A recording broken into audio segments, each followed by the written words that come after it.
I can send it to you. Yeah. I mean, I'm in this group, the Archdisciplinary Society that Corey David Barker put together, right? So it's a cluster of people with integrative meta theories. So I've got a sense of the variations that are kind of possible in the space of people working on this. So I immediately recognized, oh yeah, we would consider this legitimate. So I wanted to make sure that was clear at the beginning, that everything else is a play off of that. And I'm trying to take the text seriously on its own terms and look at, on the one hand, where are some of the theoretical areas it could go, or why didn't you go there? Like, it's perfectly fine if there's a reason. Then the other one is, part of your story is you going through these different phases, and it keeps feeling like, as you were saying, that you're ending up in this place where you want to be a kind of participant in creating this new. I'm like, okay, that's where it keeps ending up.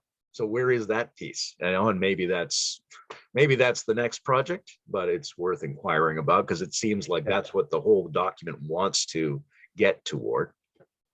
As for the aesthetic thing, yeah, that's very interesting. There are obviously a lot of choices we can make, and some of them pertain to our theory about how to have effects. Some of them pertain to the particular audiences we're using. When over the last couple of years, I've probably tended to start leaning more towards, let's say, disturbing affect for two sets of reasons. One's the one you mentioned, which is, what's the context? Why are we taking this seriously, right? We're not just creating a next level integrated plural complexity in a vacuum. We're doing it because it's needed for something urgent. The other part is the emotional component. Like, I don't know if you saw any of the conversations Bruce Alderman and I have been having with John Vervaeke around grieving the death of God and things like that. But part of that is, particularly our cultural background, but human beings in general have an emotional resistance to processing negativity. And as a result, we often are incomplete in our processing. And so sometimes I feel like we're not available for positive constructive action, precisely because we didn't want to go all the way down, so to speak, with the disappointment, with the grief, things like that. And I do think that Dark Renaissance people are underrepresented in the community. Like, there's really nobody representing their position at the Emerge thing in Austin, as far as I can tell. So there's a critique there, and there's that continental European sensibility in particular that wants to think about art and sex and psychoanalysis and Hegel and all that stuff. But I think underlying that, where they aren't being exaggerated, because they are exaggerated and hyperbolic a lot of the time, is pointing towards this need for us to emotionally embrace the dark feeling of the epoch and the emotions that break our hearts, as a facilitator of being able to freely engage in constructive action in a way that doesn't like smuggle in hidden game A biases in that spot where we rejected the negativity. So I think that, but not saying that's what you're doing or anything like that, but I'm saying for me, that's the compelling argument in favor of leaning that way a little bit more. And then the third element would be like the PR element. So what we saw in the conventional integral community around the turn of the millennium was this push to a very like a starship aesthetic, right? Rainbows and white, clean things, and these are going to be the happy, well-integrated people of the future. And it's like a white t-shirt. It's so easy to put a stain on a white t-shirt, right? You open yourself up to this downstream set of attacks where it looks too clean, or it doesn't seem authentic enough, or it doesn't look like it's ready to wrestle with the complexity of the new information environment. So those would be the three areas that I come at it from, but I don't think there's any problem in doing it in any number of different ways. Mm. Yeah, I'm appreciating your acknowledging of the emotional aspect of sitting with like the grief of the reality that we're sitting in, right? The suffering, that is going on, and that is going to, whether we like it or not, going to continue to go on in varying degrees. And And I'm all in favor of acknowledging that. And like, I'm a coach, right? And I'm trained also kind of in deeper like traumatic work and things like that. So I naturally go deep with people. And it's very much like you said, that kind of going deep to come out the other side. And if you don't actually go deep enough, sometimes the coming out the other side isn't fully done. It's like it doesn't have the same level of impact. It doesn't have the same level of strength coming out of it, because you haven't actually gone all the way to the depths of the dark side. And that is a big part of the way that I work as a coach as well. And so, that's resonating in where you're coming from. And I guess I'm curious, having read the text, where is it that you feel that maybe two sides? One, where is it that you feel that would have been more useful to emphasize? And two, where do you feel like it maybe went too far in the like positive direction, or that kind of thing? Yeah, part of it's an overall impression, of course. Two areas that stand out to me are, like I think I asked it in the thing I wrote, like the question around the birth canal versus the bowling alley metaphor, right? I remember seeing those guys on Rogan. Yeah. And for me, one of the interesting things was Rogan going, well, that's not going to work. It's not going to happen then. Right. But there was something wonderful. There's something liberating about that. And there's a distressing element to that metaphor. Now, switching from that metaphor to a much more positive metaphor, which, equally fraught with risk, but also productive, germinating, positive, growing. That's good. But then the question is, why not say both of these at the same time, as opposed to saying switch from this one to that one, right? Because these sort of the natural integrative move might be to say, here's why both of these are simultaneously valid. And if I want to switch to one, maybe I need a bit of an argument for why I think that's useful. Like maybe it's, like you said, coaching has a couple of different elements. One is you have to actually experience your way through things, but sometimes coaching is, hey guys, we can do this. So if that's the argument, which is that it's more socially productive to make people feel like we're engaged in a task that we're capable of performing, by all means. But it seemed like the obvious move would be to have the more positive and the more worrying one in play together. Now, the other area where it seemed maybe a little bit tilted to me was in a lot of the language surrounding higher stages. I've seen, right? And it's partly because there's so little data on higher stages, right? We have to speak in vague generalities. But the vague generalities start to sound very much like I don't know, I want to say a late 20th century invitation to join a mystical community or something like that. Or it's timeless and endless and amazing, and this sort of the fireworks of the luminous upper realm. And I think we probably need to be a little bit more cautious about what that's like. And some of the traditional, very positive, a hyperbolically positive description of these results may have been misleading to people over the years and set them up for a spiritual bypassing approach, or drawn in people who weren't ready for it, who just thought it sounded exciting, sounds like a marketing promo. So that's one of the areas where I was just cautious, let's say. Yeah. Would it be useful for me to share a bit about maybe why I went in those directions? Or sure, yeah, I'd love to hear about it. So to start with the bowling alley versus the birth canal metaphor. First of all, it's just a metaphor, right? So it's not, the map is not the territory, and it's just a construction. And sure. But yet some constructions are useful. And so that's kind of where this question is coming from, is what are the useful constructions for us to use in the context that we seem to be happening in? And the bowling alley metaphor, like I like it. I like it because because I remember it. There's a lot from that conversation I don't remember, right? Where it was like they talked about a lot of different things, and a lot of it was very complex. I think went over most people's heads, and that's fine. You know, it's part of the whole challenge of the rising complexity of the meta crisis.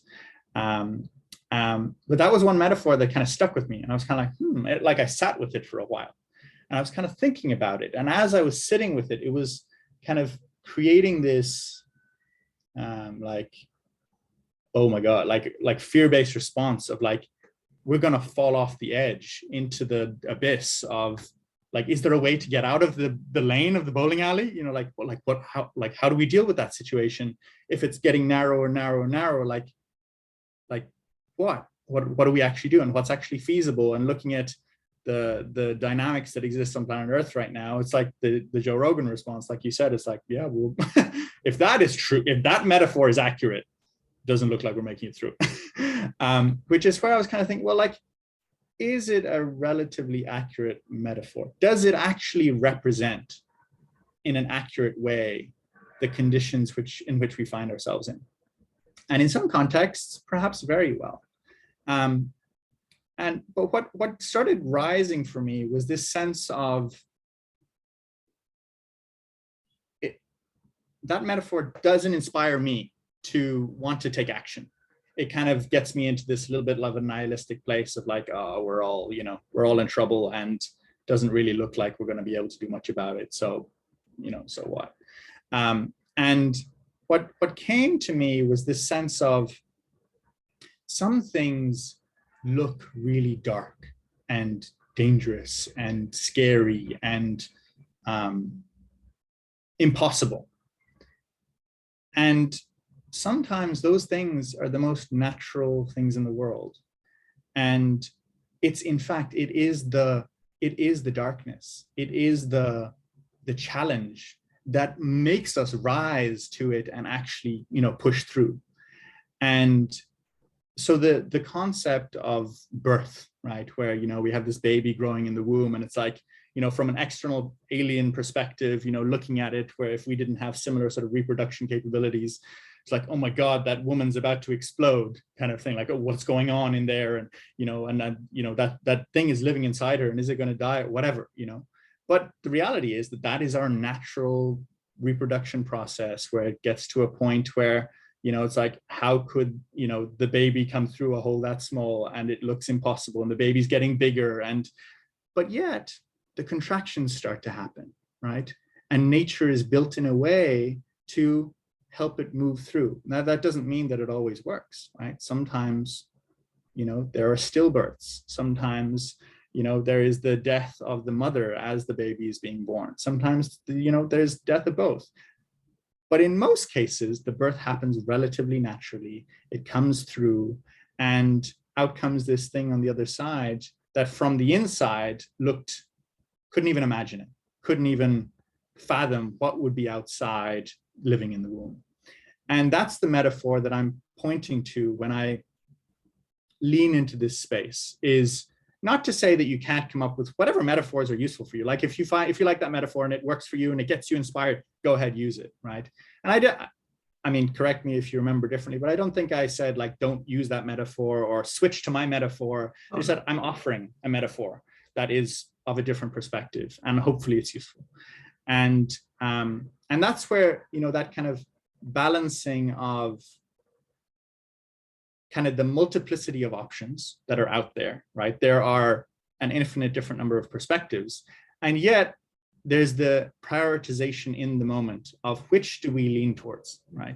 We can accept that they're all there. We can see that they're all possibilities. Some people may lean towards one, others may lean towards another. And here's one that I'm offering that I find more inspiring and life-giving and natural, and as a possibility for us to use as a guiding light, right? Towards, sometimes these dark things are actually exactly what we need.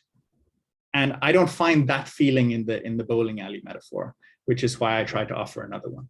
No, I appreciate that. The bowling ball, it definitely has its limits. There's some things I really prefer about the birth canal, right? One is the possibility that it might not work out, but it might work out. and that it's all around the baby, right? So in the bowling alley metaphor, you've got this individual agent who's going to try to do a thing to an inert system rather than the system itself is taking some kind of action all around you. So I appreciate that quite a bit. And of course, the organicness of it, I think, is important. And then the other thing that you were pointing towards, so one thing that I want to make a distinction about, sure.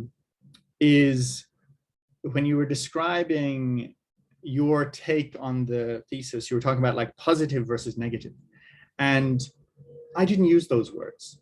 And like when I hear the word positive, I often think like pop psychology, like think positive thoughts, like that's a connotation that I have associated with that term.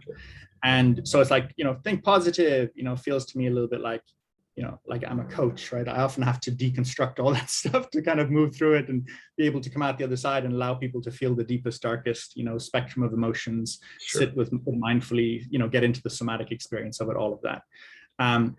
And the terms that I tend to gravitate towards are like light and dark, right? That are kind of like, again, coming into the yin yang Chinese philosophy, which is a big part of my work, given that I've spent most of my adult life here in China. I'm in Shanghai here at the moment. And we can call them different things, but the distinction of light and dark feels important to me. And the reason for that is positive and negative almost feel like opposites, right? They're like, there's the positive side and there's the negative side. If you only focus on the positive, then the negative side is left out, or you're neglecting it or something like that. And with light and dark, there's a slightly different orientation to it in the way that I relate towards it, which is light and dark are not opposites, right? Dark is the absence of light, right?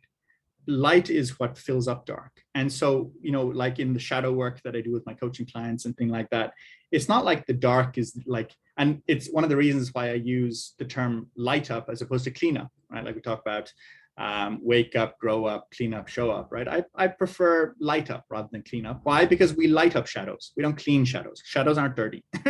Nothing inherently, bad or wrong or anything about shadows. They're just parts of ourselves that haven't been lit up yet. And so that's the orientation that I take towards this whole work. Is it's not to say that there are no dark areas. Of course there are, right? And in many ways, those are the things that get our limbic system going, right? The fight or flight, the survival, where's the danger? Let me orient my attention towards the danger and then, try to get myself out of it. And yet that's where a lot of the kind of the coaching work comes from is, can we get people to settle into their system and feel safe? And from that place of safety and calm and feeling like,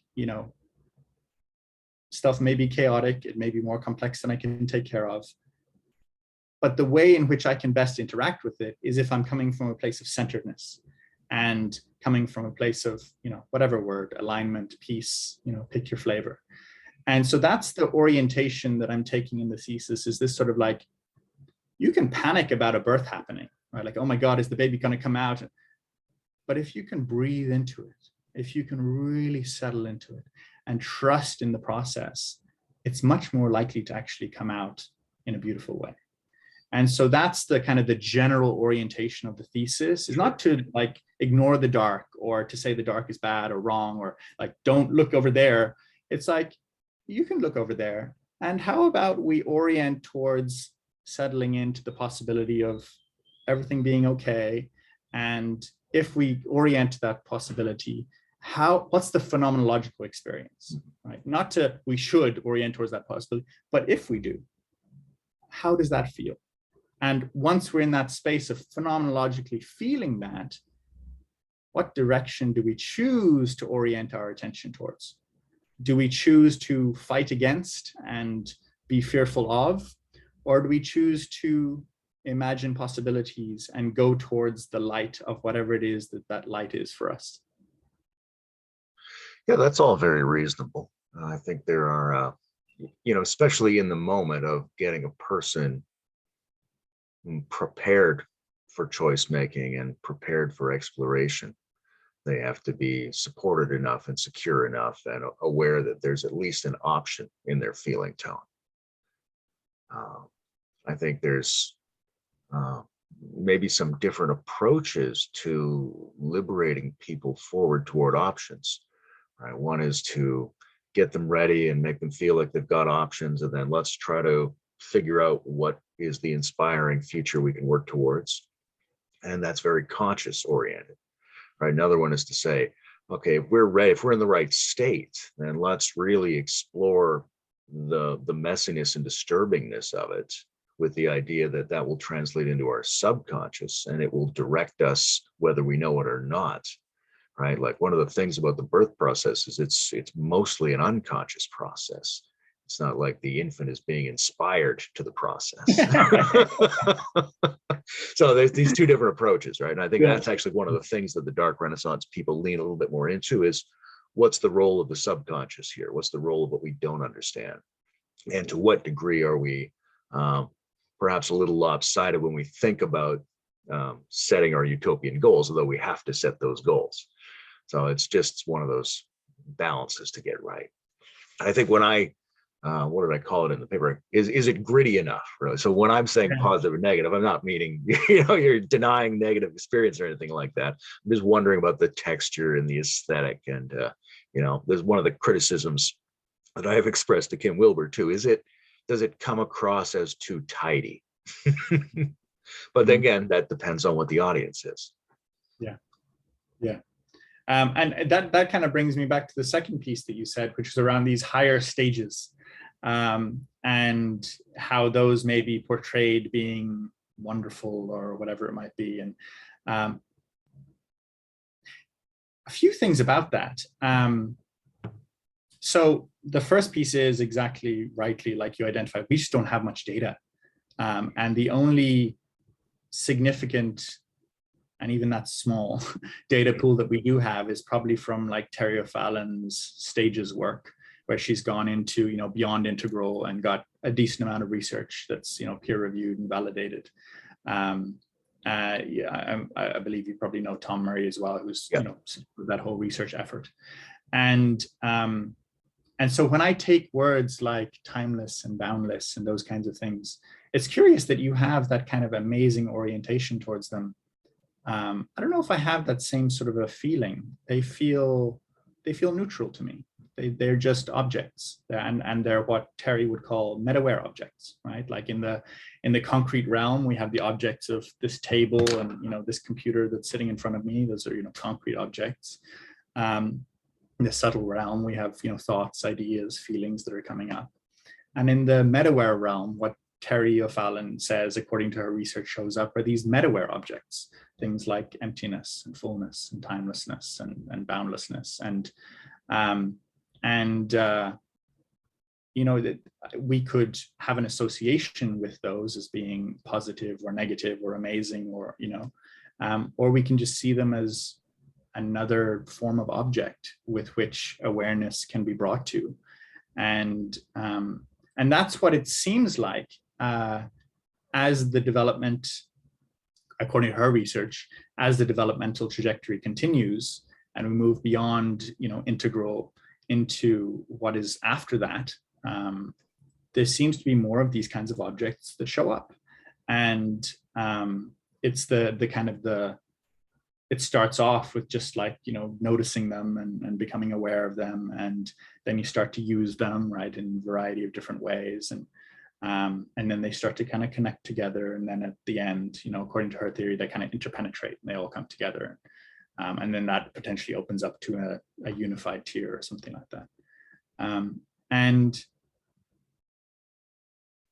one of the areas that I did attempt to kind of lean into in that, which I actually haven't seen her do, is I talk about the resonant side of that field. I call them fields rather than stages for a variety of reasons that we can talk about. But the resonant side of that, which would be maybe more that kind of light, filled out, or the dissonant side of that field, and that area where there is potential danger there of shadow wrought, anemic earlier fields that have not been filled out in ways that make it a healthy, robust way of being in the world. And that's actually, because you mentioned lines of development in your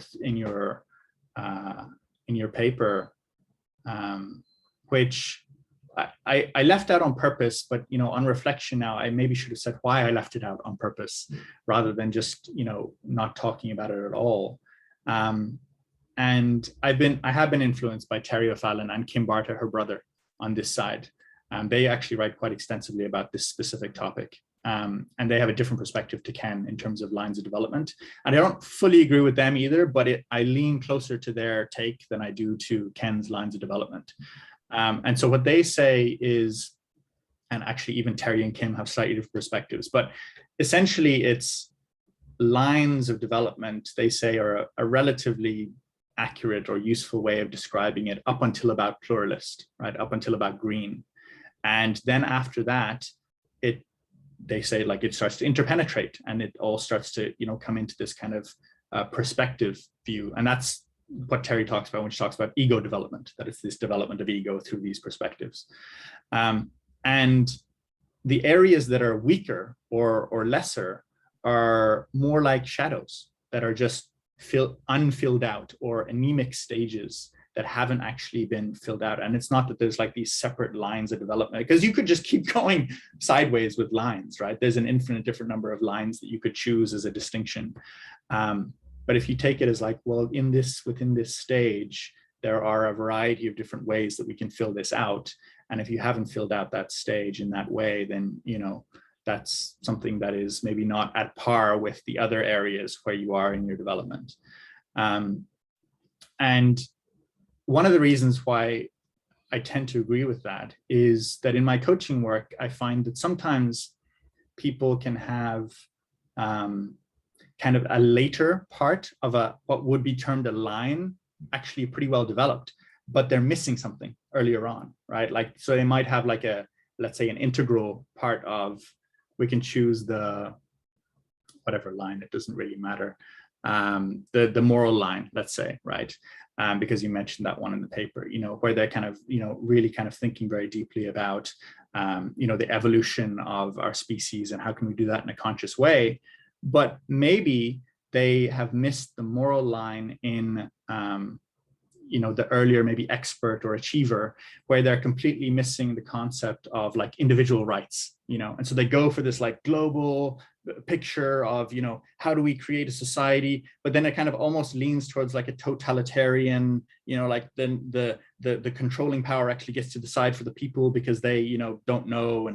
And so there's like a missing piece earlier on, which kind of, that doesn't really fit with the lines metaphor. Because like, well, is there a missing part of the line? Or so the way that I look at it, which is again slightly different, is if I take a field rather than a stage perspective, stages for me feel almost a little bit like stair steps, or like one on top of the other, and that for me again kind of leans into the almost Western materialist orientation of like reductionistic kind of framing, which in some ways you can never really get away from. But in other ways, if I look at it from a field perspective, it feels to me much more kind of, fields interacting, right? Like we can take fields from the physical realm, which we have lots of, information about from physics, and understand how different fields interact, and they kind of interpenetrate with each other. And some of them don't quite interact with each other, but they are related. And it also kind of adds to the kind of the nuanced, infinite complexity of like, well, there's stage 1 and stage 2 and stage 3. It's like, well, a little bit too kind of simplistic. Again, any construction is going to simplify the infinitude of reality down into something. But the field perspective for me, if we take that in relation to this lines question of, different lines of development that we go through or have the potential to go through, it's almost like, at each field that we are entering into, no field ever gets filled out fully, right? There's no such thing as filling out a field fully, right? But you can go towards more fullness, or you can kind of have a relatively emptier, less dense field that is kind of, anemic or doesn't have much structural integrity or robustness.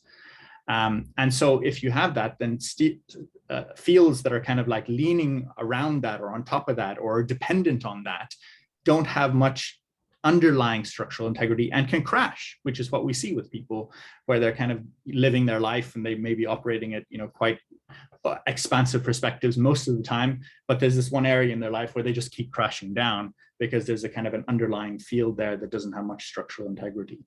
And so when I'm doing my coaching work with people, instead of kind of looking at like, oh, that line is, maybe lower than the other lines, it's like, let's kind of lean into the whole kind of field and all the fields that are rising and notice which ones are kind of like sucking energy and making things more difficult, and which ones have the capacity to be able to help create a bit more structure, or love or care or embrace that shadow, that kind of dark little piece in there that just needs a little bit of light or love or care or something like that.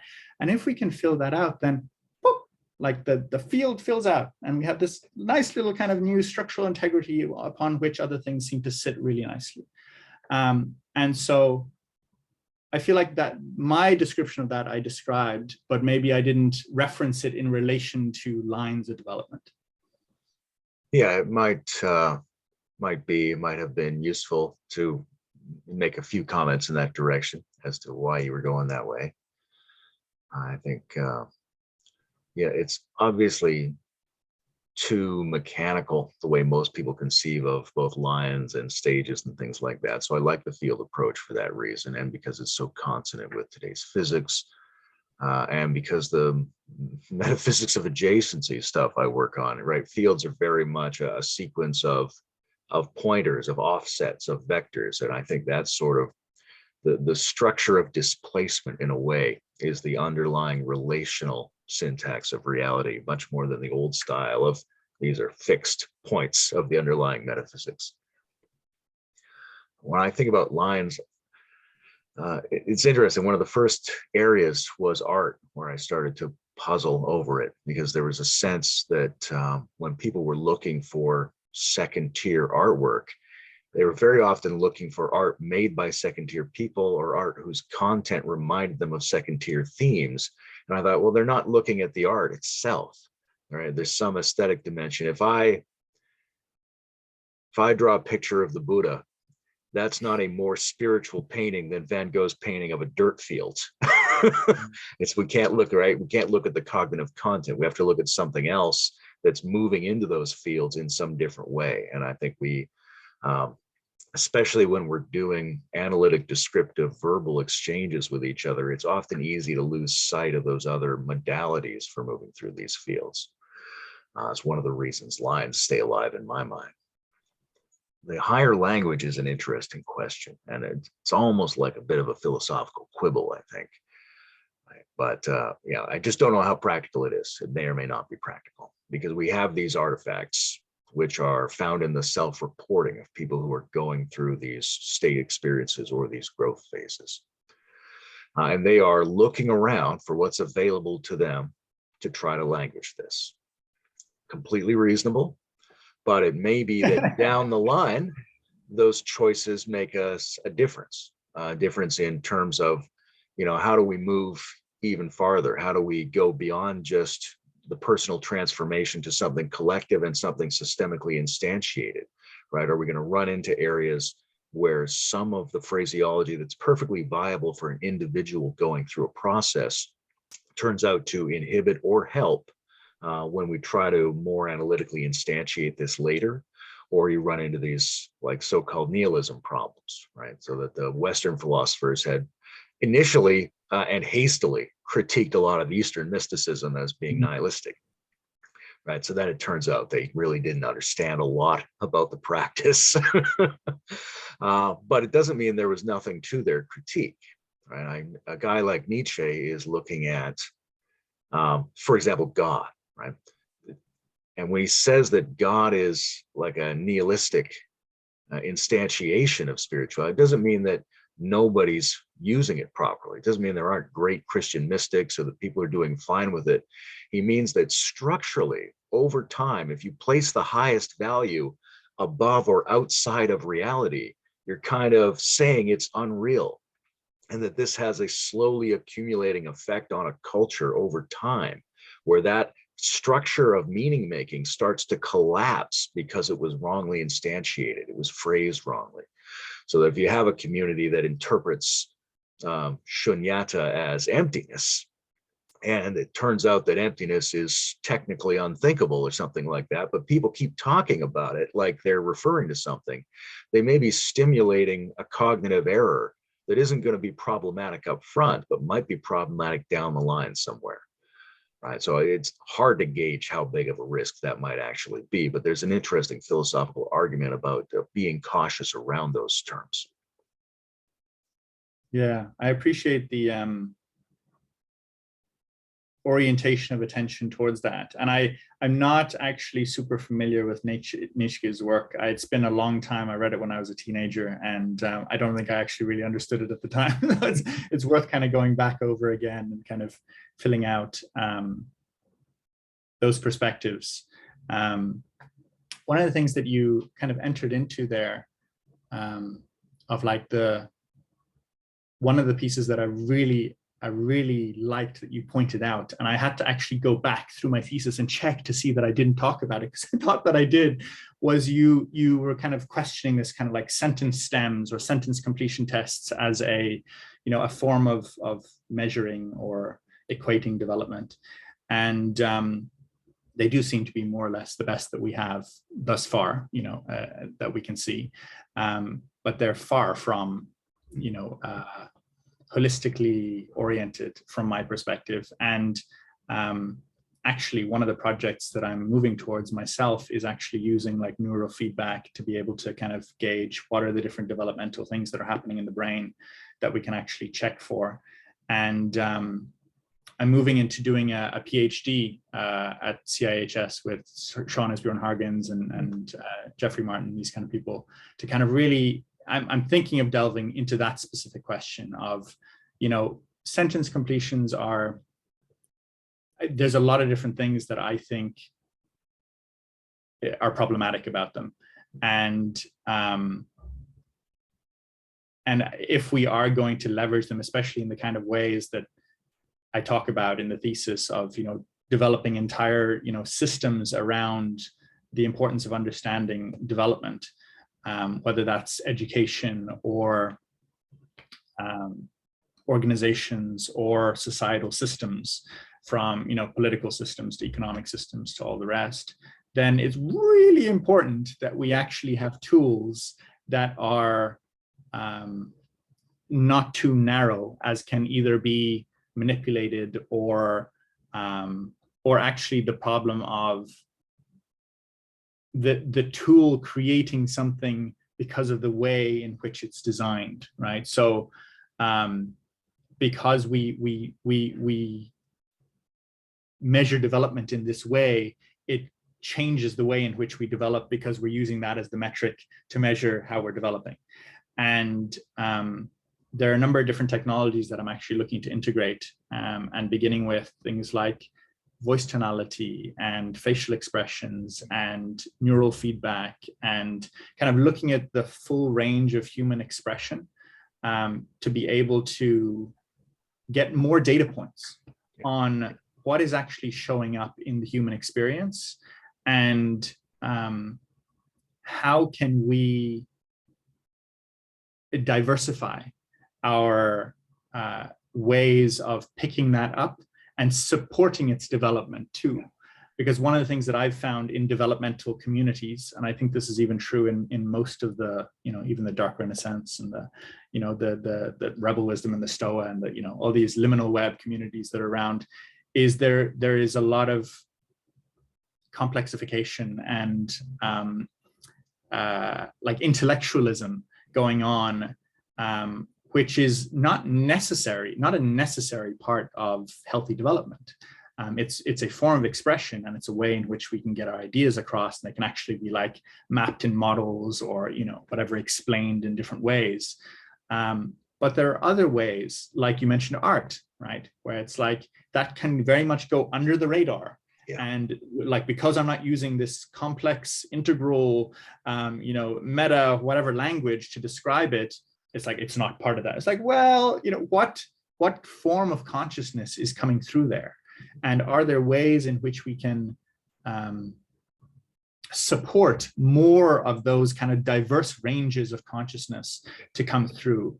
And I see that as one of the core challenges that we face if we are to enter into some form of kind of meta-modern structures or collectives, because we don't really have any full meta-modern, at least not at scale yet, collectives. That the question, like, what is meta-modern or integral, or, you know, whatever teal word we use, and what is not, and what are the distinctions between those? And, you know, like Hansi has done a great job in the kind of the political sphere of being able to kind of delineate. And you have like Robert Keegan at Harvard, who comes at it from a subject-object, you know, orientation. You have Wilbur with his, you know, meta theories and all these different, you know, developmental, you know, models that he uses. And you have Terry O'Fallon looking at like ego development coming out of the Cook-Reuter lineage. And you have like Frederick Laloux, who's looked at it in the organizational. Keegan also has deliberately developmental organization. So we have a few different kind of realms that people are looking at this and questioning it. And sentence completion just seems to be the most useful, easy way to do it at an individual level. And that's one of the things that I'm actually working with. I have one of my business partners has developed an AI out of the Cook-Reuter system that, you know, measures very accurately in only 6 sentence stems. Usually they use 24 or 36 or something like that. That I can actually measure the level of accuracy as a human being, but it's an AI that can do it. And so it's like, ooh, well, like both, wow, that's amazing. How could that be leveraged? But also, let's be careful about the potential, you know, implications of scaling something like that and creating a form of consciousness or a form of development that may not actually be a healthy form, or a form that is in benefit of, you know, the continuation of our species or the evolution of consciousness. And so that's where, out of all the kind of the models out there, I do kind of, and you see it in my thesis, I orient more towards the O'Fallon kind of, you know, stages. And the reason for that is because it's the model, it's the only real model that I see out there that actually describes how development happens. All the other models that I see out there like measure that development happens, right? And they can kind of stage it out and say, well, this stage comes there, and then there's another stage that comes after that, and then there's a, you know, and, you know, you can measure that. But the O'Fallon, you know, stages model, it describes the process by which those developments happen and how you move from one to the next, which is why it's actually so useful in coaching, because to know where someone isn't necessarily all that useful unless you know what to do with that, right?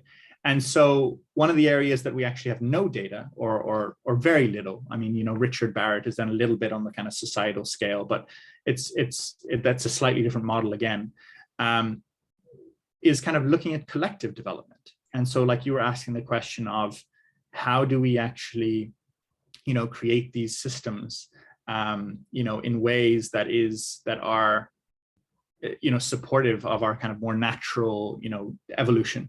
And the reality is that we're probably going to get it wrong a few times before we get it near right. But there's also the kind of the existential questions that start happening now of when we have technologies that can become global so quickly, and social media, we've seen the social dilemma, right? Where you start building something into a system and now it can become global through the internet very, very rapidly. These ethical questions become more urgent and more important to ask with more weight. Yeah, and to ask them early enough in the process, right? I've had a lot of conversations with Tom Murray around the sentence structure, and you know, I generally agree, right? It's the best tool we have at the moment, but we also need to have a lot of conversations about where it should go next. It has a few holes, right? And we don't exactly know who's the degree to which the skill of knowing what's going on for you and being able to articulate it inside yourself is related to what's going on, right? We're not sure if that's the same in all cases. Yeah. We definitely need, I mean, it's not necessarily a 4-quadrant thing, but we need some complementary set of interacting evaluation tools in order to use, right? And so maybe there's one that's what I produce from my subjectivity, and maybe there's a physiological set, maybe there's a social behavioral set, right? Love the idea of using voice tonality and faces and things like that, because we do need to draw on it from several angles. And we need to set up these automatic systems that can do this for us. And to me, there's no way to produce what I would call planetary wisdom civilization without what I call a massive internal profiling civilization, right? We have to get the data from inside people, but we have to put it together the right way.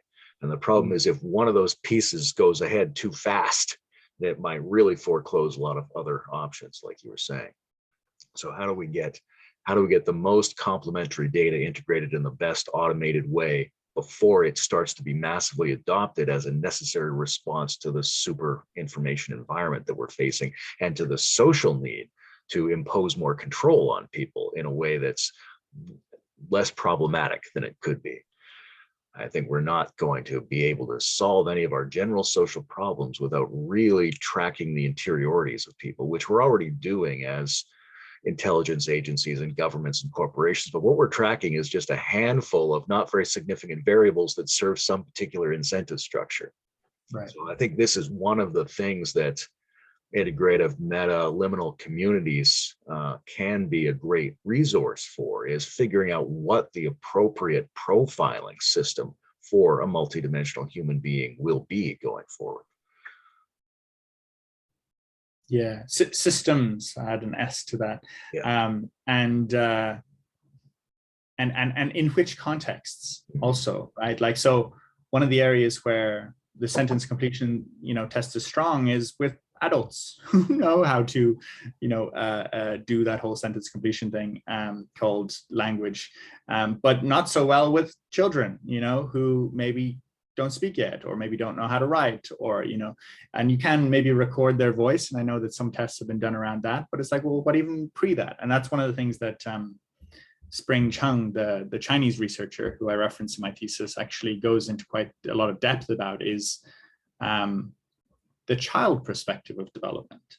And if we're using sentence completions as a way to determine what development actually is and to measure it and all of that, what about pre-verbal? Like we are inherently in the model that we're using to determine biasing, that there is certain forms of development that are more valid or more accurate, or more whatever the word, and so there's that. But then there's also, like you were referencing, the language, the words that get used, right? So if we talk about these kind of what O'Fallon terms the kind of the meta-aware language, these kind of emptiness, timeless, boundless, these kinds of terms. One of the things I've been talking to Roman Angerer, I don't know if you've come across his work. Yeah, I was involved a little bit in Roman's critique of Daniel Gortz that got out of hand. Okay.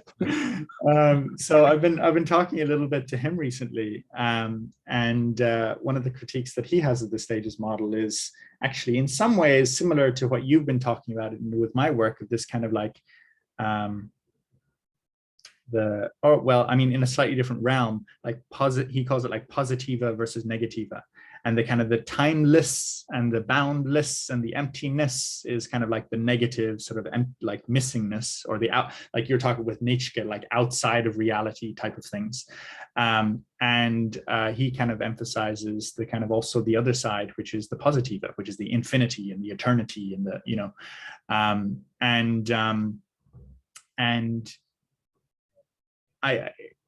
it's not clear yet this actually isn't even a conversation I've had with Terry yet, about, well, like how does that continue? beyond, because Roman also talks about Aurobindo and that continuation through beyond the metaware into what would be some sort of getting into the concept of supermind, or you've kind of termed it the Buddha Christ supermind, kind of enlightened whatever is beyond, and inherently the challenge of language, in being able to describe phenomenological experiences, given that words are socially constructed, and therefore we take them from our social environments to then use them in a variety of different ways to express what it is that we seem to be experiencing. And then of course you get people like myself in the thesis. I come up with a new word, Universifying, which takes two words that we know quite well, unifying and diversifying, and combines it into one to make it a singular concept, which I also really enjoyed that you identified at the beginning of your feedback. And say, well, there's this object that I'm seeing, which has not been named before, and it's something that I'm trying to describe. So I'm going to use these other socially constructed things that we call words to kind of combine them together to give you an idea of the object that I'm trying to point towards. And it's like, well, some people might get it, some people might not. It's a new construction, right? And so it's I'll try to explain it, but also there's this kind of running into the Nietzsche kind of wall problem, which is I try to define a word which I intentionally say is like limitlessly undefinable, right? It's like the concept of God, or the concept of what is it that could be described that is something that can continue to be open and inclusive, in as we evolve forwards. It hasn't, up until this point in history and time, or the social construction of reality that we've been into until now, these new things haven't appeared in the fabric of human consciousness, at least so far. And so how do we remain open? And what inherently seems to happen with words is that they become calcified or solidified. And we have things called dictionaries, right? That kind of say, well, this is what this word means to most people.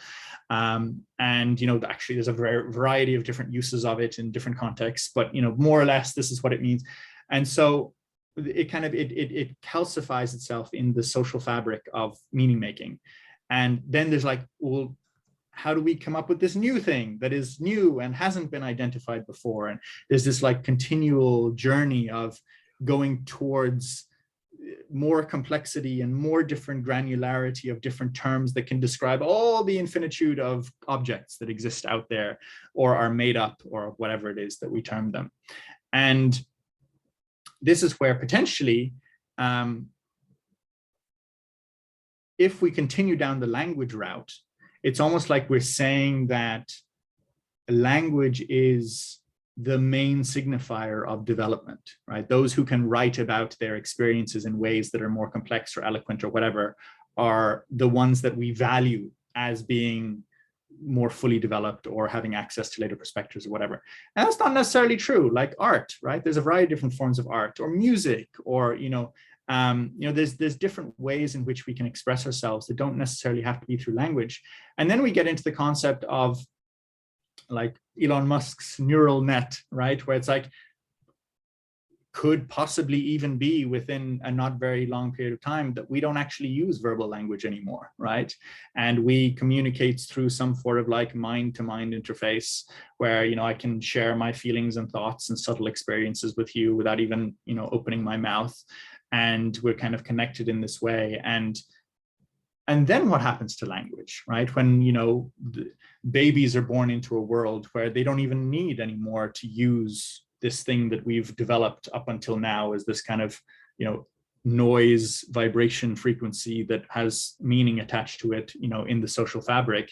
But there's completely other forms of, being human and expressing ourselves and allowing for the possibility of that, and holding space for the potential natural evolution into something else. And so it's this kind of and that's the kind of the core concept of the universifying and diversifying, right? The kind of unifying it into something, right? That kind of calcification. Now we got to break it up again and make it new things, and kind of here's all the differentiations of possibilities of things that we can sort of see, and actually let's kind of all bring them kind of under some sort of an umbrella again. And now that that's under that umbrella, now we've got to kind of break it up again. And so it's like this evolutionary impulse of bringing things together and then getting to a point where that kind of unity is not actually what's in service of the continual evolution. And so it's a breaking apart and that kind of cycle going through again and again. And that's what I'm attempting to kind of point towards in Universifying, is the allowance for the, not just we're going there, but the sort of the, well, we might go there, and then as we get there, realize that there is actually not where, is most useful for us to go, and we open up into something else.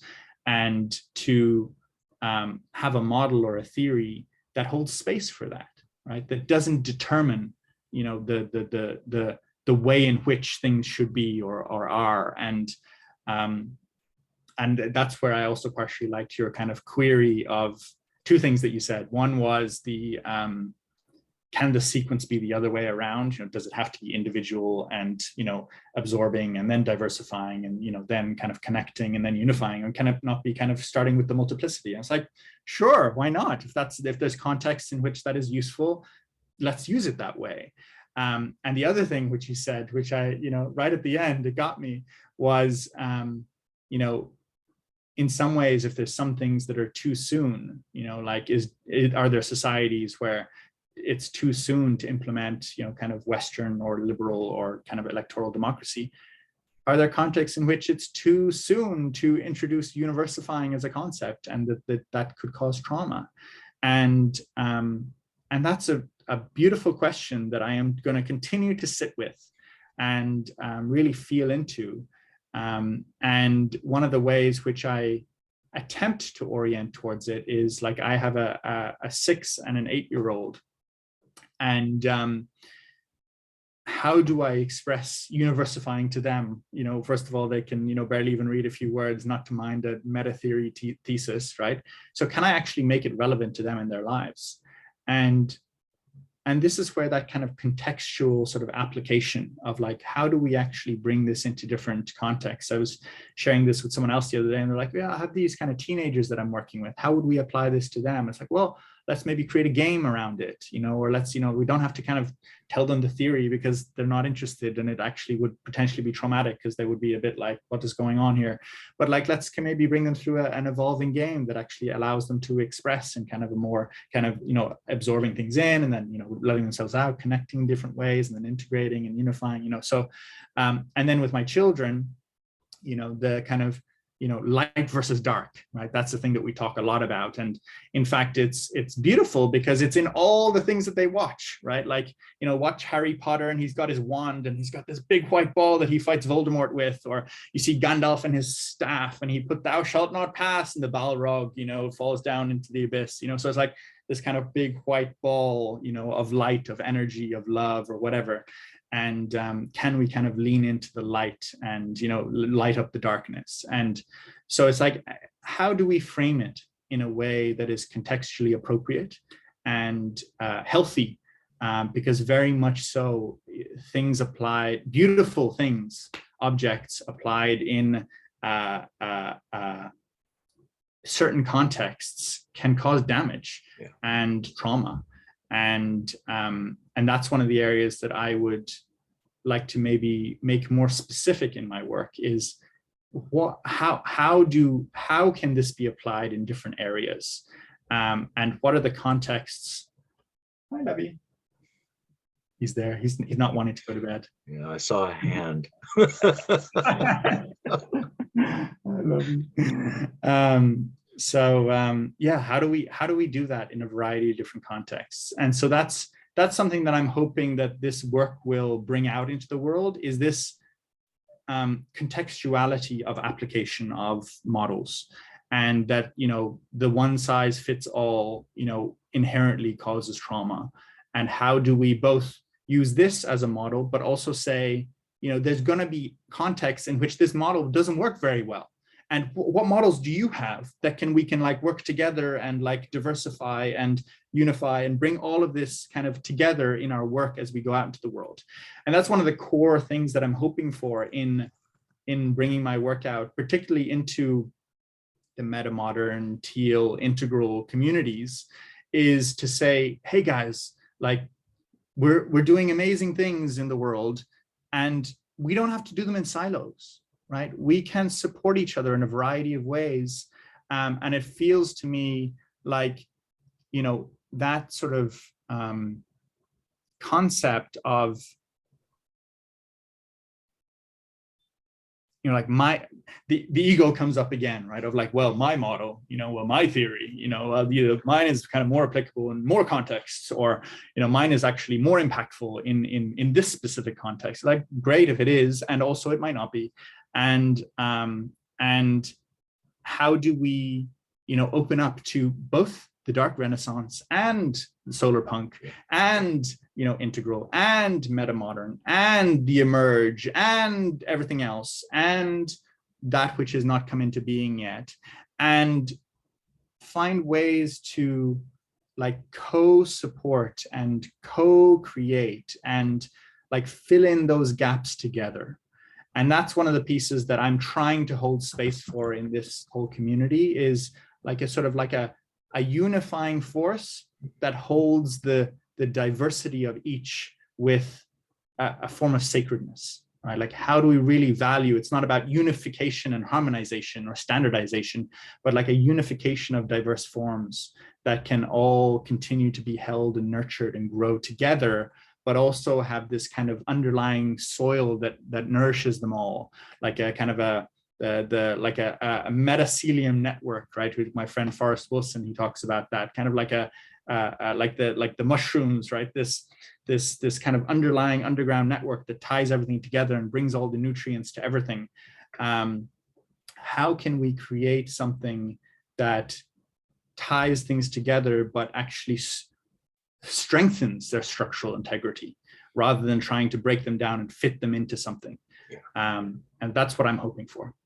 No, that's I think that's quite correct.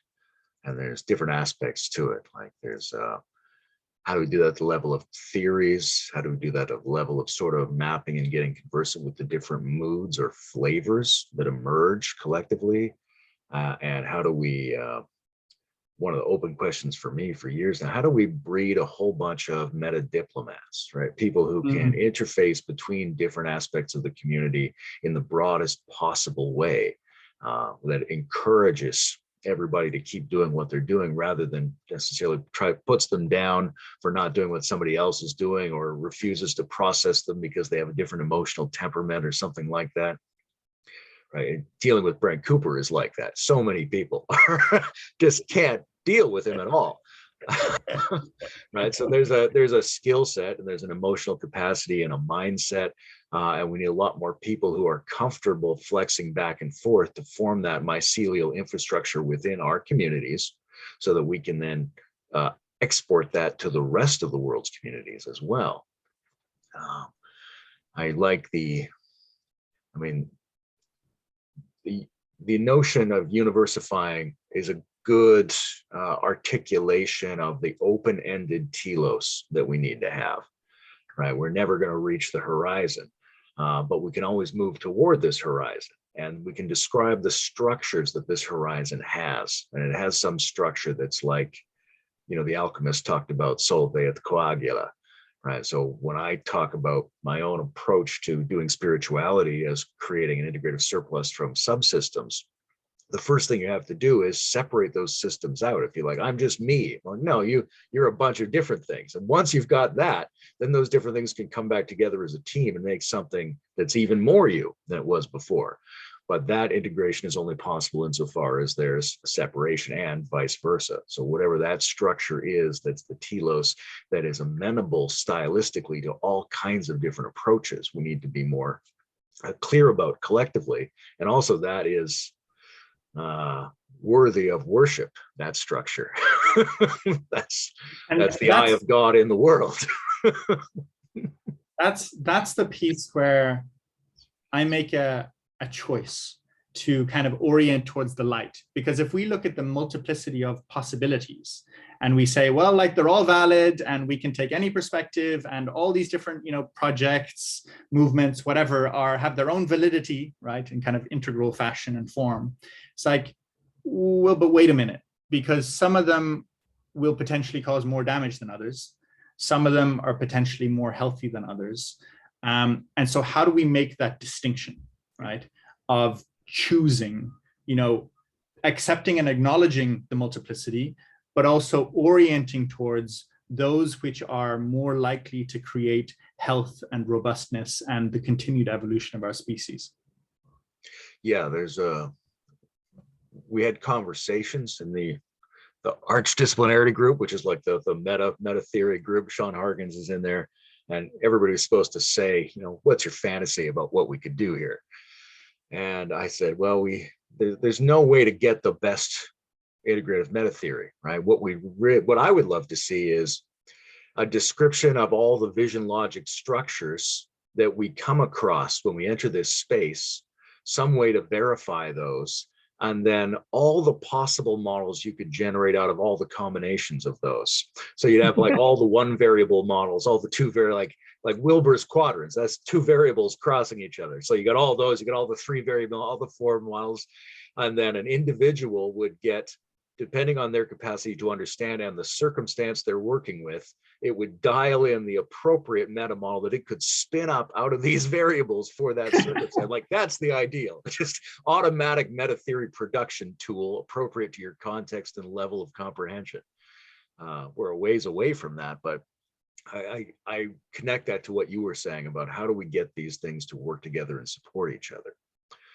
The language part's really interesting too, because we do need to think about how we do these metrics and how we do these analyses right now outside of language, because we may be entering into a technological environment in which language might become somewhat outdated or at least challenged by other forms of communication. And so one of those is the pre-linguistic of the child. One of those is possibly certain kinds of post-linguistic sages.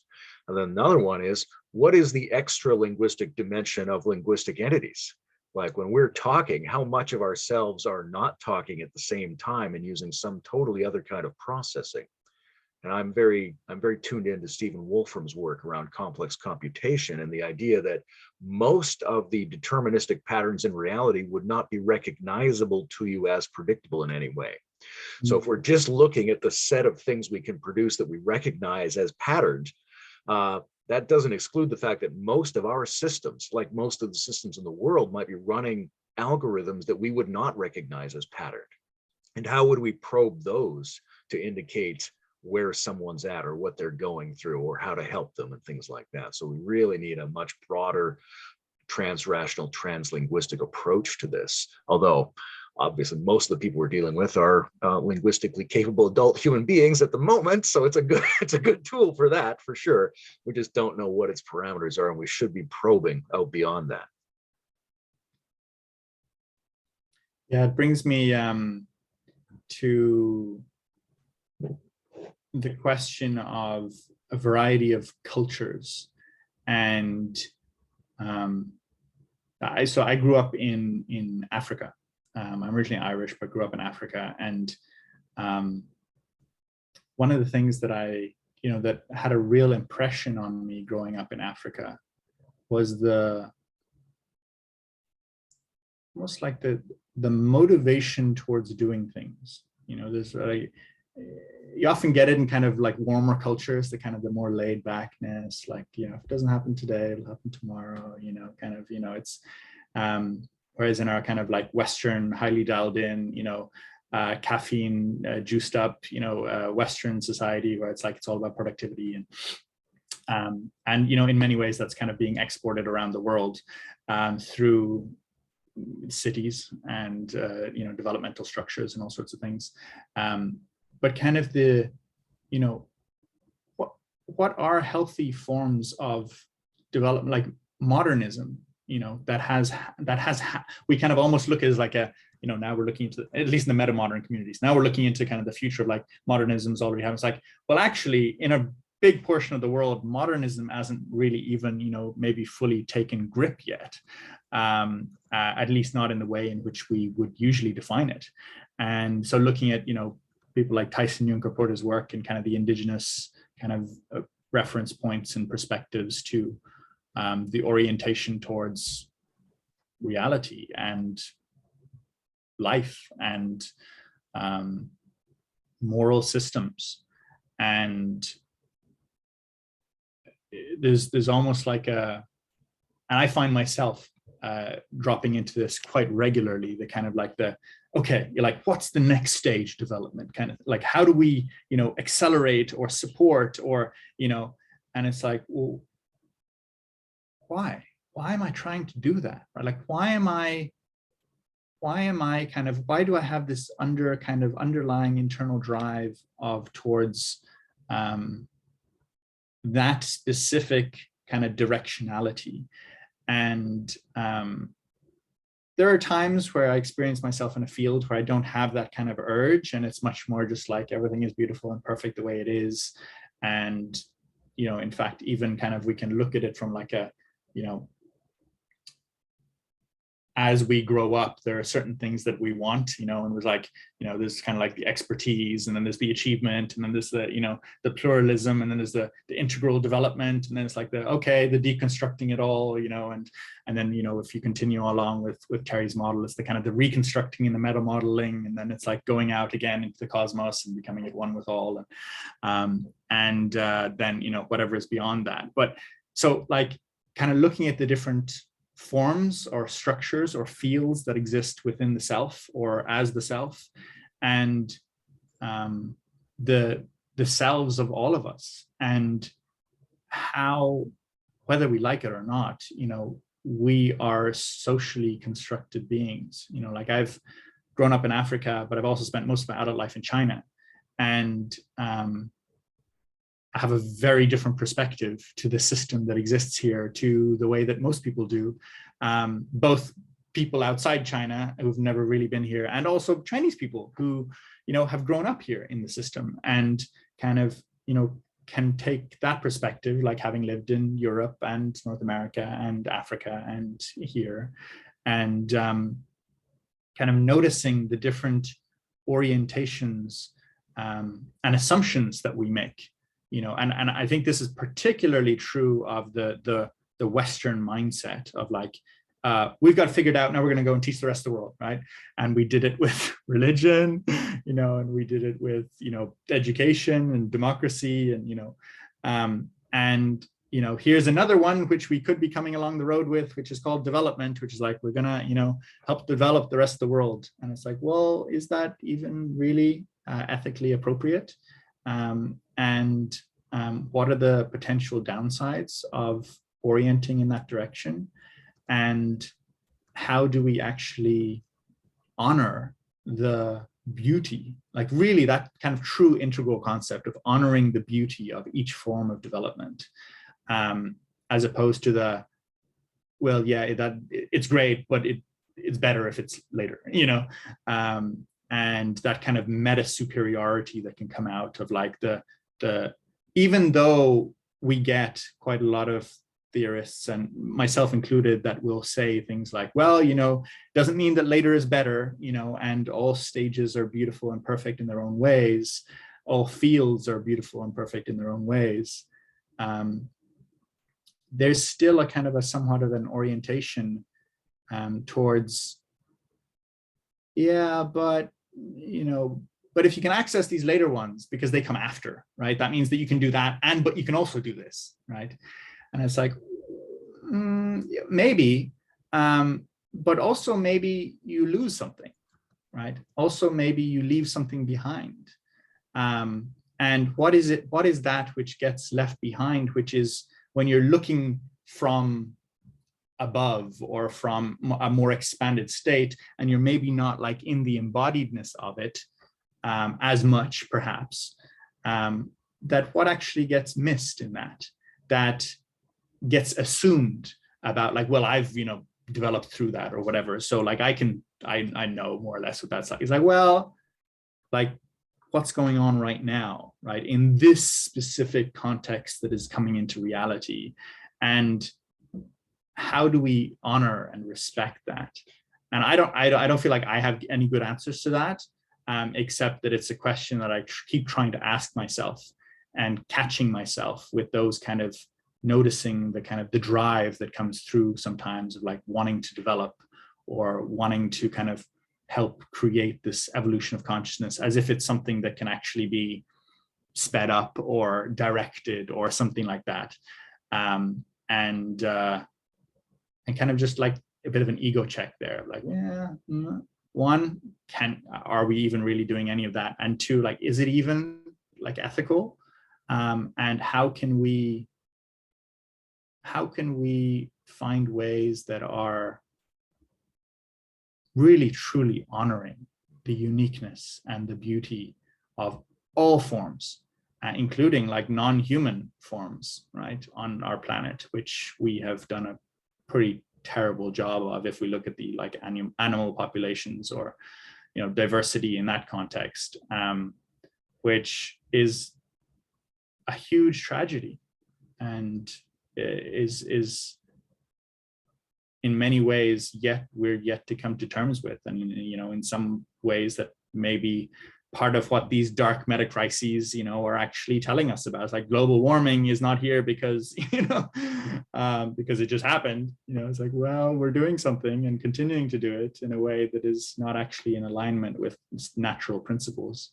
And how can we kind of let go of that drive of later is better, you know, like bigger, better, faster, you know, develop ourselves, and rest into the beauty of what is. But yet, as you very beautifully kind of emphasized, sometimes it's important to do things quick and urgent, and that kind of like the snap, right, of like, there is a very real challenge here right now that needs immediate action.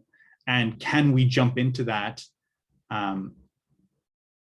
in a non-reactionary way, right? In a kind of a, like the martial artist who is not fighting from anger, but is just so adept at being in their body that they can meet the precise need of the moment in a very quick, rapid way, precisely when that context demands it. And that's a question that I continue to try to ask myself. Yeah, it's a certain kind of typology question in a way, like what are the different modes to approach this from? Because it's, you know, everything you said has a certain kind of, you know, it's like, are we being too stereotypically masculine, right? How do we be more feminine, or how do we do both? How do we get both of the brain hemispheres at work? How do we profit from our progressive and conservative styles of being? In terms of the urgency question, there's a beautiful book of the letters exchanged between Edmund Burke and Thomas Paine around the French Revolution. So they had been very coordinated about the American Revolution that they supported. When it came to the French Revolution, the conservative English philosopher's point was the Chesterton's fence point. You don't know what these structures are doing. You can't just throw them out unless you have a good sense of what they might already be accomplishing. But then Paine is on the spot in Paris going, it's so bad here, there's nothing to lose. Any change is a good change right now. And you're like, both of those are excellent arguments. We're going to have to be in the friction between those forever to some degree. I see it come up in a lot of different ways. Like even when you push language to like a super linguistic point, then a typology emerges where some people are going to go, I need to create a neologism that represents this new thing that I'm seeing that I didn't associate with any of the previous words. And somebody else is going to go, no, I'm just going to put that into the depth of how I mean the pre-existing words. That's just, right. I'm just going to redefine God to mean that and keep using the old term. Like, okay, so there's a conservative progressive thing there too. That's fascinating. I don't know if you read the Graeber and Wengrow history book that came out last year. I think it's called The Dawn of Everything. Oh, I've heard a lot about it, and I've kind of done a bit of research about it, but I haven't actually read it. Yeah, it's got some flaws, but it's got a lot of great up-to-date information, and it's got a big imaginative picture. And one of the things they're saying is a lot of the qualities we associate with modernity actually went back to Europe from interacting with a couple of particular North American nations who had these values and these ways of making social agreements. And that it's hard for us to see that because the one style of modernism that we ended up getting has enclosed us, and it scripts itself back into history. Like the only alternative is a nice but unworkable savagery. So we have to inevitably end up down this tunnel. And you go, well, no, there's a lot of different ways to do that kind of system. Yes. Yes. And so there's all these different modes, and we have to like each of these, every level or field, right? There's all these versions of it, and then all these ways to grow or not grow to the next one, and there's all those versions of the next one as well. Oh, it's fascinating. That's one of the things that you pointed out in your paper about my work, which was both kind of like oh, interesting that he's kind of seeing that, and also kind of like well, but there's also kind of like an intentionality to doing that of, China and the Chinese way of doing things, where, I was kind of maybe emphasizing some of the differences of how things in China are quite different. And I would even say it's a very different form of modernity. But you were also pointing out, well, actually, there's quite a lot of similarities too. If we look at kind of the meta frame of, societies have, like capitalist and socialist kind of structures that kind of get melded together. And it's like, yeah, those are some similarities. And also, it's very, very different. And that's one of the things that I perpetually have I was going to say a hard time. I don't know if that's an accurate way of describing it. A mismatch in communication of, it's almost like when I tried to speak to people about China in English, it kind of doesn't really work very well because I'm using English terms which they have an idea about, which means something to them, which I'm kind of like, the Chinese concept of that specific word in Chinese means something very different. And so how do I actually express that by using English language, without stopping at every word and saying, well, this has a different meaning in the context that I'm using it in. So like, let go of your idea of what that words mean. This is what it means. You can't really communicate like that, at least not very effectively. And so like I was sitting here last night, my wife invited some friends over for my birthday, and we were sitting and talking about, Chinese politics and economy in Chinese. And, I came out of the conversation and he came out of it being like, wow, like, it was fascinating actually what he said. He was like, I've kind of been questioning for a while, like, am I brainwashed by the Chinese government kind of thing? Like, how could I know if I was,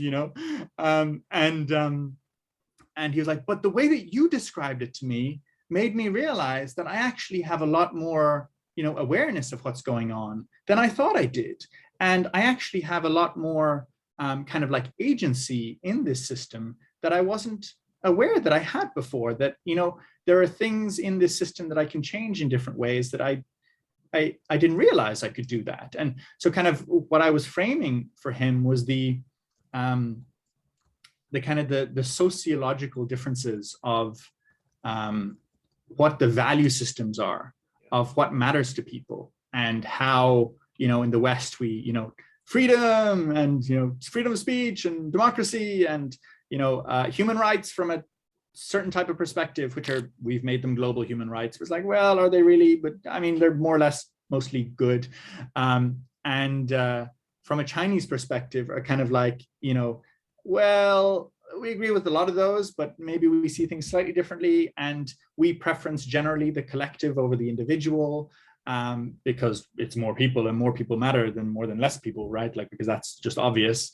And like things like this, which are just like inbuilt into the, fabric of society here, where he's like, I've actually never had a conversation about politics before. He was telling me afterwards. I was like, that's so interesting. Like in our society in the West, we often sit around the dinner table and discuss, political parties. And he's like, I've actually never really talked about the government before because it just wasn't relevant to me. You know, like I run my business and I do my things, and the government takes care of everything. You know, everything is more or less fine. So why would I even talk about it? And you know, and you know, if we look back into like my parents' generation, they were all like starving, and you know, there was the Cultural Revolution, and you know, it was very hard. And you know, now we've actually got prosperity, and we live in a city that is phenomenal, Shanghai. You know, and so like, why would I even question the way that things are done? And I was like, you know, this is a fascinating kind of insight into the Chinese psyche of, you know, what is assumed to be true from the outside of like, how could you possibly be happy with a government that decides everything for you? And that, you know, and it's like, well, if you've grown up in a system that has kind of met the vast majority of your needs and hasn't really asked for your opinion, and seems to kind of meet the vast majority of needs in a way where 90-something% of the population, according to the Harvard Kennedy School of Government, seems to be satisfied with the way that things are operating, as opposed to like, you know, 40% in the US or something like that. It's like, well, yeah, it works, you know? So how do we take that context and now say, okay, modernity, right? Like, you know, and there's kind of almost this automatic assumption of like, well, you're not fully modern unless you got like an operational democracy, right? Like that's still a bit, you know, behind. And it's like, well, that's a perspective. And also there's some pretty like hyper modern things happening here in China that aren't happening in the rest of the world. And it has a very, very different system. And, you know, in some ways that system works very, very well. And in others, depending on certain values, it's, you know, horrific, depending on how you look at it. And yet at the same time, we have 20% of global population, like a fifth of world population that lives in this country and seems to be relatively satisfied with the way that things are done, compared to the whole of like the developed or Western world, which is like 15%, you know, like that whole thing that we often talk about in all these kind of debates around politics and the way that things should be and all that is like 15% of global population. And we have the whole 85% of the rest of the world that's developing, that is almost like just swept under the carpet of like, you know, they haven't really figured out yet. Kind of when they get up to speed, you know, then we can kind of, you know, have those conversations, but we'll already be ahead anyway. So, and there's like this automatic assumption that we have it figured out, or there's like clarity on this is the way that modernity works. And we have already begun to move into this next thing, post-modernity, or maybe even meta-modernity. And we're like leaving that whole modernity thing behind. That's similar to the discussion around language, right? There's the risk of the insular self-referential dialogue that's missing all the rest of the much larger information sets. The language stuff is fascinating. I think, you know, as a Canadian, you get these two things. First of all, you grow up always seeing French and English next to each other. And then you're like, I remember sitting as a kid, there's this much English on the back of the cereal box and there's this much French. I'm like, what are they being told that I'm not being told? But also these different modes. I remember being in the harbor at Victoria and there's a sign in English, it's like report impaired boating. And in French, it was like regard amused navigators. You're like, okay, that's not quite the same. Yeah.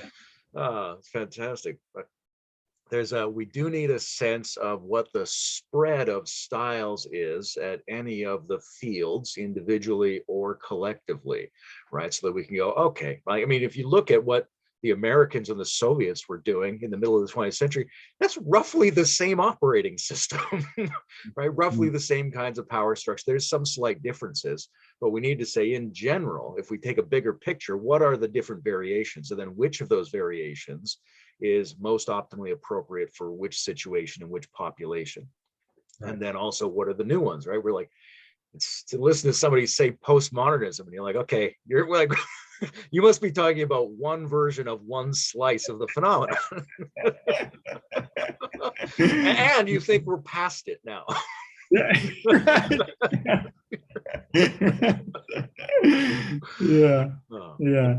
And then there's also the health thing, like, right? Like if China's in a situation where things have been improving for a while, right? Like, I think in 1950s United States, everybody was pretty much behind the system because it was paying off to be behind the system until they got an Eastern psychedelic other reason to be self-critical. But now nobody in the United States feels like the system's paying off really well.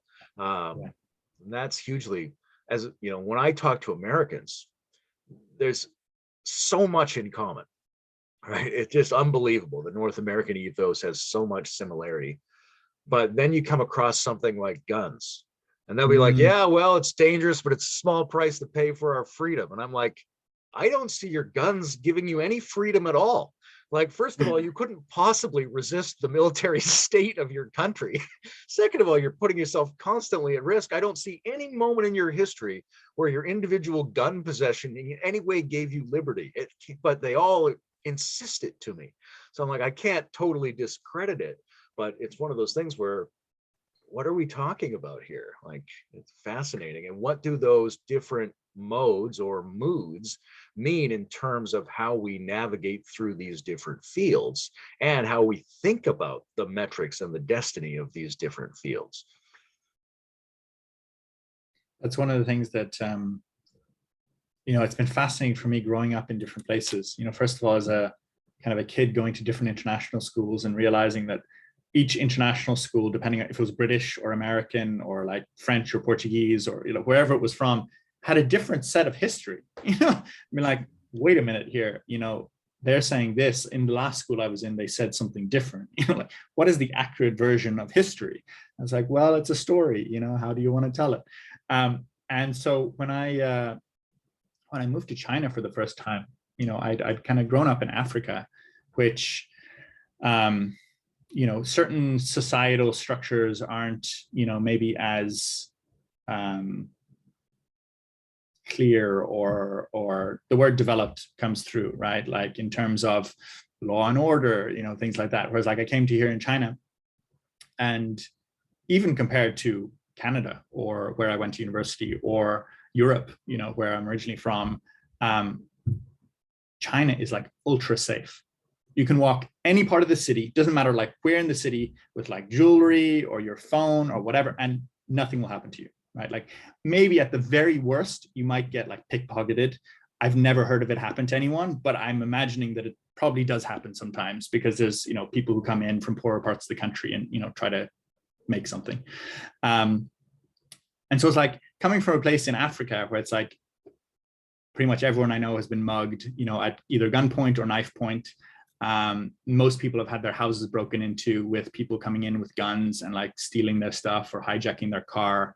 A lot of people that I know have been like stopped in the street, at gunpoint, their car taken away from them. And, I've been through a lot of really very dangerous situations myself. So when I moved to China, I was like, oh my God, it's so super safe here. Like, this is amazing. Like, how is it possible that crime, like violent crime just doesn't happen? And well, the Chinese kind of answer to that is, well, because, if they're very strict, so if anything happens, you see things like the Xinjiang crisis happening, where, people come out and start stabbing people in the street because they're revolutionaries or whatever. And they like lock down an entire, portion of the population to make sure that doesn't happen again, kind of going at that collective orientation versus the individual freedoms piece, and I'm kind of like, that's, do I agree with that? It's like, well, coming in as a Western, I'm like, oh my, how can, but after living here for like, I've been in and out for over a decade now, right? I'm kind of like,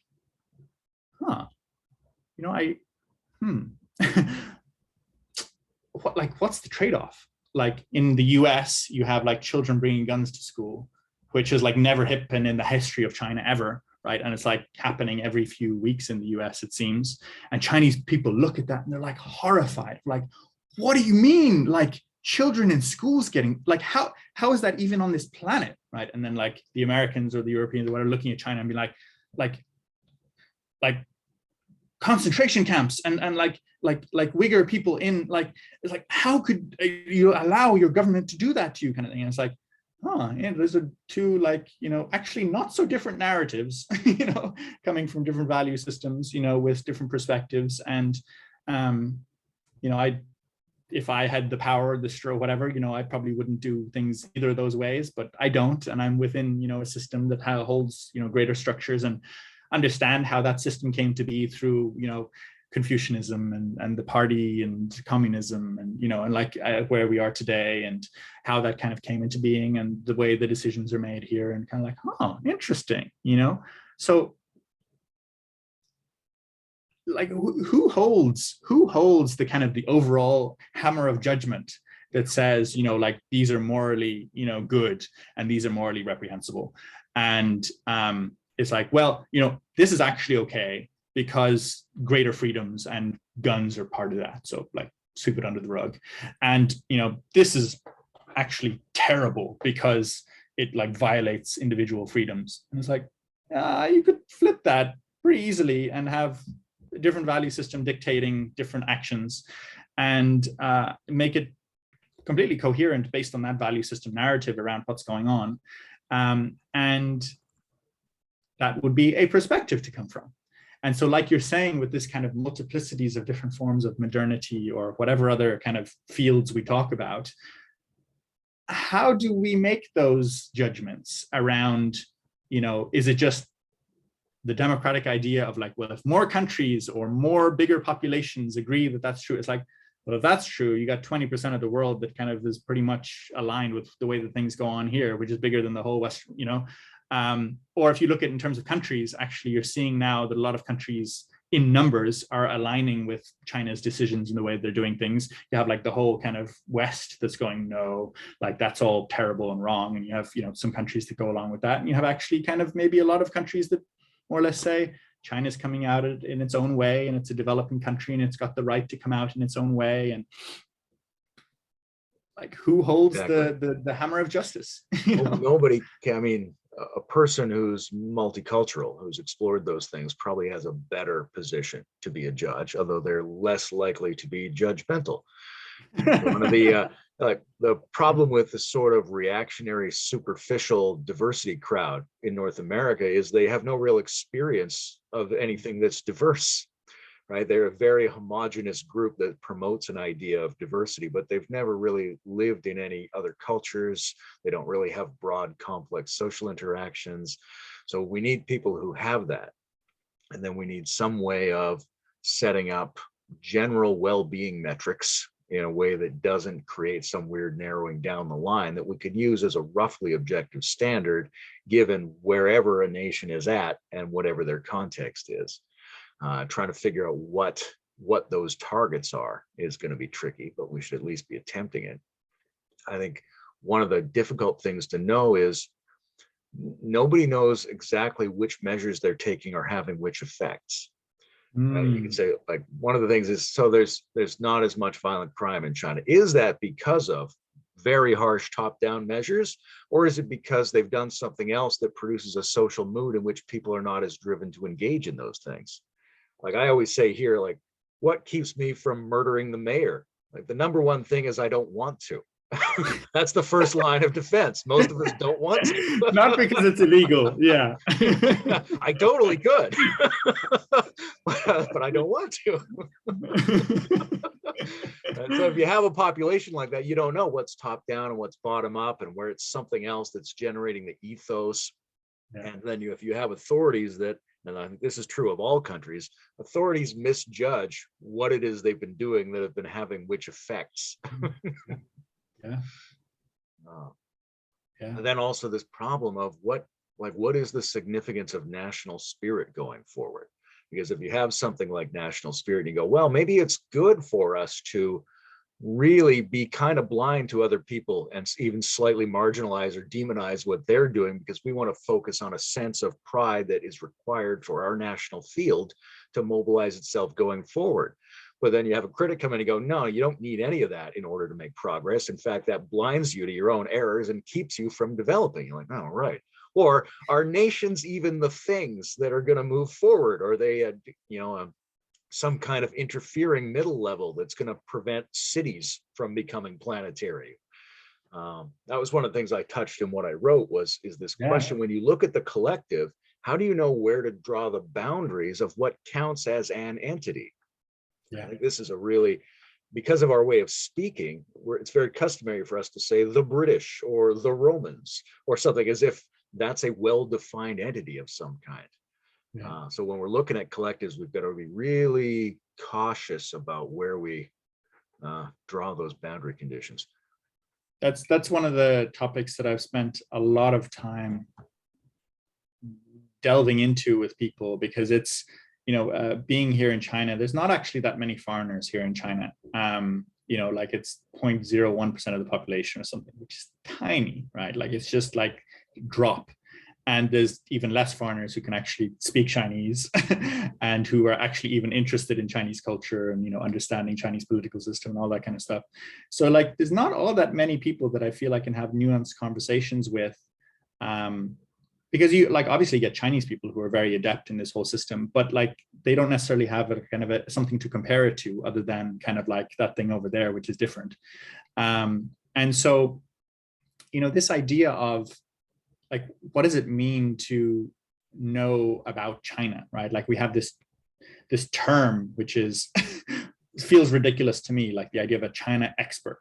It's like, do you know how big China is with like how many people? Like, have you ever heard of someone saying an America expert? And America is how many times smaller than China with how many times less population, or like a Europe expert. It's like, what are you talking about? Like, that doesn't even make sense. But yet we have this idea that like you can understand a country like China, in its totality somehow, because it's, that much different, or whatever is the reason for making that delineation. And one of the reasons that I do actually talk about China as a whole and, the Chinese people and make generalities is because actually, sometimes that helps make meaning of things. And particularly, actually like your orientation towards how do we kind of break collectives up in potentially different ways. And like, for example, here in China, Shanghai is like, sure, it's Chinese, but it's like very different China than the rest of China. Just like Hong Kong is a very different type of China, just like, Beijing is it, and each city, and you have Shenzhen, which is like, new tech capital of the world, places out in kind of more central Western China, like Chengdu, Chongqing, which a lot of people have never even really heard about, which are like these huge mega cities, of over 10 million people each that, are like world capitals, but like most people outside of China never really even heard about. And they each have their own kind of cuisine, their own kind of, ethnic minorities, their own dialects, their own cultural norms, their own, like each city. And then you can kind of continue to break it down into more granularity of different sections of that city, whatever it might be, right? But it's like, well, there's a time and a place for kind of more granularity, and there's a time and a place for more kind of generality. And when people don't even understand the kind of the whole of China, for me to go into like, well, in the west side of Chongqing, this is how they do things. It's like, where's the usefulness in that? Right? It's not very useful in most conversations that I've been in. And so while I like that idea of kind of, segregating in a variety of different ways, and I think that might, maybe be more appropriate, particularly as we move towards metamodernism, let's say, and the kind of the idea of the nation state becomes almost outdated or whatever. It's like, well, in other countries which are actually just kind of, coming into full proper traditional conformist structures, like forget even about modernity, like growing up in Africa, where it's like, we need the basics of like rule of law, like just prevent tribal warfare. Just like, how do we actually have the basic structures of like schools and hospitals and roads, so you can actually get your produce out of your farm onto a truck, which can drive to another city. We're different, like first world problems. These are different worlds that we're talking about. And so, from that perspective, if we do look at it from the global perspective, and this is one of the reasons why I've written in that way, kind of more country specific than kind of collective, with holonic structures type specific, is because in most parts of the world, I don't think we're there yet to really have those kinds of conversations in a very meaningful, useful way. And it seems to me at this point, if we talk about places like Africa and Asia, which, Asia has 60% of world's population, Africa will pretty soon have about 20% of world's population. So if we just take those two places, we have almost 80% of world population, that's where I'm orienting my attention towards. And it seems like we need solid, unified, like before we diversify into more little different groups, like you're talking about, like, let's kind of get clear on this whole kind of like national thing. But like previously to that, it was diversified. Like we had the tribes and, and then like they were delineated by the mostly colonial countries, and that those lines split tribes right down the middle and things like that. And the trauma of that is still unfolding and is very much still being dealt with on a day-to-day basis in places like Africa. And to now kind of go for, well, let's like skip that whole country thing. And it's like, well, some sort of kind of conformist like agreement around like what are the things that we all do with each other is kind of necessary before we actually move into like, let's kind of diversify again and get all kind of postmodern. It's like, yeah, I think it's I mean, these are, again, it's what's practical for a given audience is the main criteria. I don't think it's necessarily a question of moving towards diversification, though. It's more like a question of standing before what these entities are, right? We can say ones are, well, if we were just working on establishing nations and at some future point we're going to break up the thing, well, that's good then when we're thinking forward.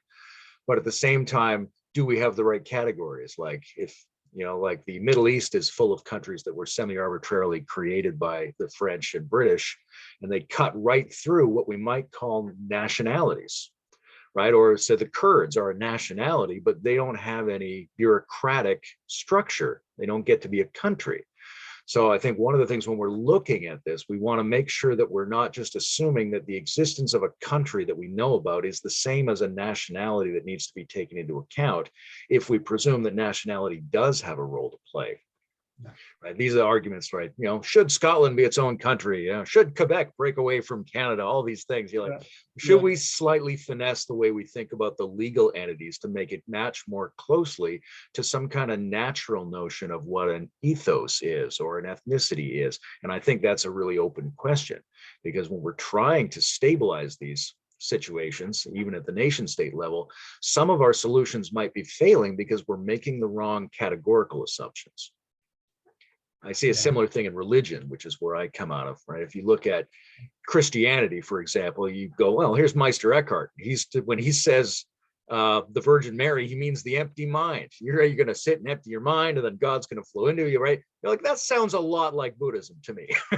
And then you go over, you find a sect of Buddhism where they believe that there was a Buddha of compassion. And if you call upon the name of the Buddha of compassion, then when you die, you'll go to a very nice afterworld where you can quickly get enlightened. You're like, that sounds a lot like Christianity.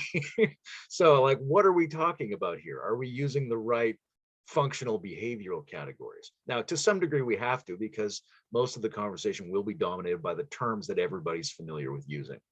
So there's no way to get around that. But when we do our analysis, I think it behooves us to be open to the ambiguity about it. For sure. And I mean, that's one of the big things, here in China with Hong Kong and Taiwan, right? Is this idea of like, well, are they separate sovereign states or are they not? And the Chinese perspective, like, how could they be? Like, of course they're not. That's like, what are you talking about? And the Western perspective, like, well, like Taiwan, is at the point now where it has its own governmental system and, should be able to choose if it wants to be independent. And it's like,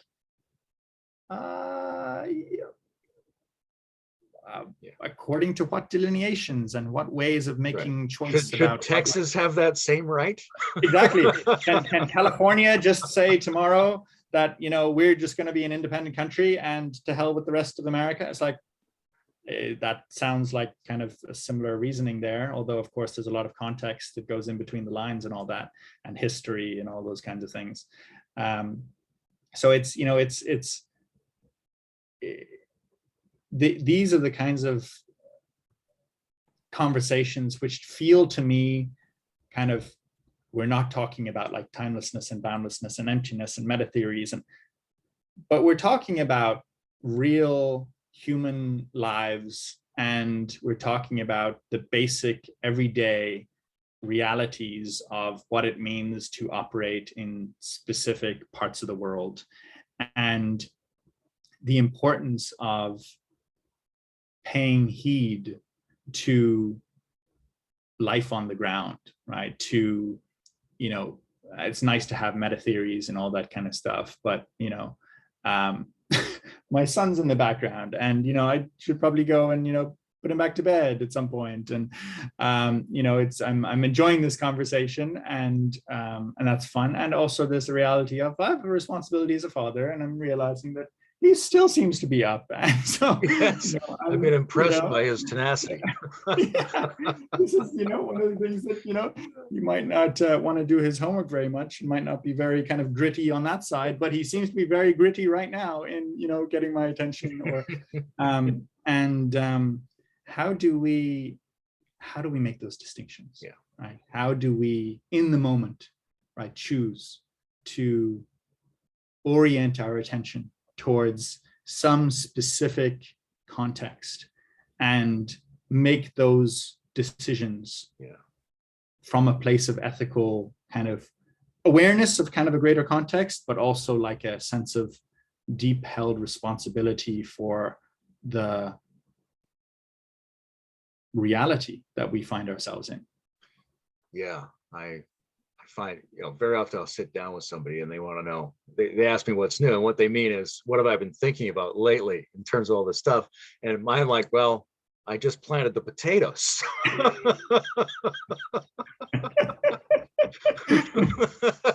that's just as good, maybe better. Maybe better, because then I'll have tomatoes in like a few months.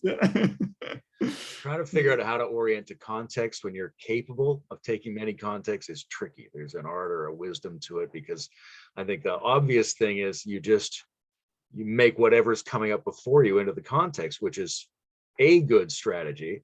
But at the same time, if there are other contexts that need to be prioritized that require you to stand against the context and shift out of it into something else, that has to be factored in as well. So there's a huge sea of balances that I think we probably are better at doing than we are at conceiving how that gets done. Well, that's the kind of the trap of a lot of these kind of meta theories and models and things, like as if we can figure it out kind of thing. It's like, well, this is a relatively complex model that kind of takes a lot of different variables into consideration, kind of combines all these different things and all these different contexts, and it's like, but it doesn't actually tell me what to do right now to put my son back to bed.